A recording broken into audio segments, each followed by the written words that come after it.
नमस्कार, मी प्रतीक खवणेकर.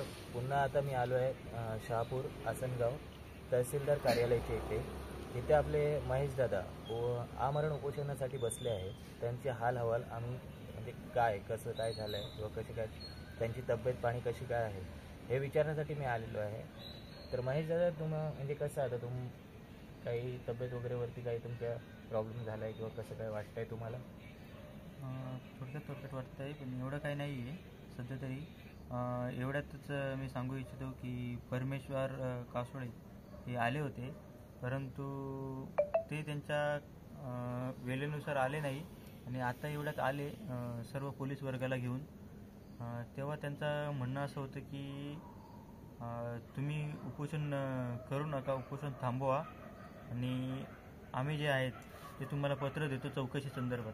चौकशी अजूनपर्यंत किती दिवस चालणार, किती दिवस नाही, किंवा चौकशी करणार, फक्त उपोषण उठवणार आणि परत तुमची जशी आरेरावी आहे, हुकुमशाही आहे त्या पद्धतीने पुन्हा चालू करणार. तलाठी पुन्हा त्यांचे खाजगी व्यक्ती लावणार, कारण का तलाट्यांना कामच होत नाही आहे. तरी आता पाहूया तहसीलदार कधीपर्यंत कारवाई करतात. म्हणजे अजून तुम्ही ज्या मागण्यांसाठी उपोषण करायला बसला आहात त्या मागण्या अजून त्यांनी स्वीकारल्या नाही आहे, बरोबर? त्याच्याबद्दल काय अजून बोलणार आहेत तुम्ही? त्यांनी खरं तर या मागण्या काही एवढ्या नाही आहेत, कारण का जी जर तलाट्याने चुक्या केल्यात किंवा जे फेरफारमध्ये चुक्या केलेल्या आहेत तर त्यांनी तात्काळ त्यांची दखल घ्यावी व तलाट्यांवरती त्वरित कारवाई करावी.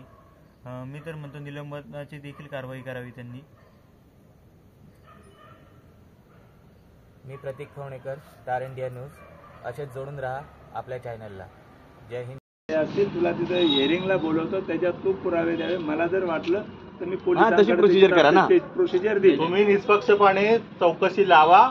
जसे तुम्हाला आम्ही पुरावे दिलेले, जे तुमच्या तोंडामध्ये दिलेले आहेत आतापर्यंत पुरावे, त्याच्यानुसार चौकशी लावा सरळ, आणि जे तुमच्याकडे उत्तर येईल ते आम्हाला मान्य. बस ते चौकशीपणे निष्पक्षपणे व्हायला पाहिजे. फक्त त्या लोकांवरती कारवाई व्हायला पाहिजे, एवढं महत्त्वाचं सांगतो. एक सेपरेट मी नायब तहसीलदार नेमतो त्याला चौकशीला. मला काय हरकत नाही. चालेल ना, मग तसं करू ना.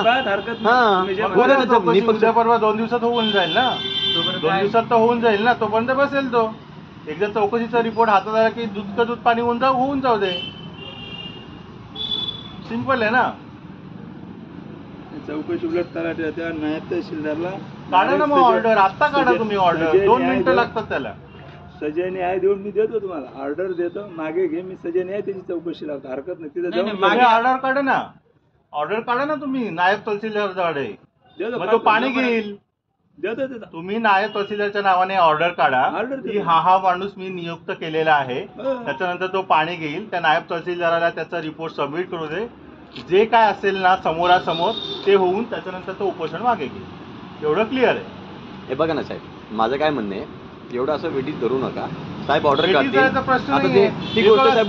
2 दिवसात चौकशी होण्यासारखी आहे का? यायलाच नव्हती पाहिजे.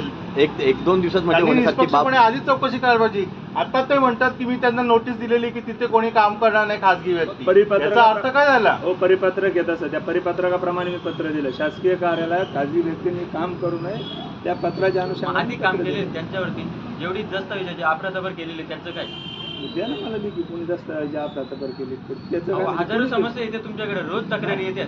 मला सांग कोणती तक्रार. आता मोगम नका सांग, मला सांगा ना एखादी तक्रार. ते आहे ना दाखवलं तुमच्या समोर दाखवलं. माझ्याकडे अर्ध आपण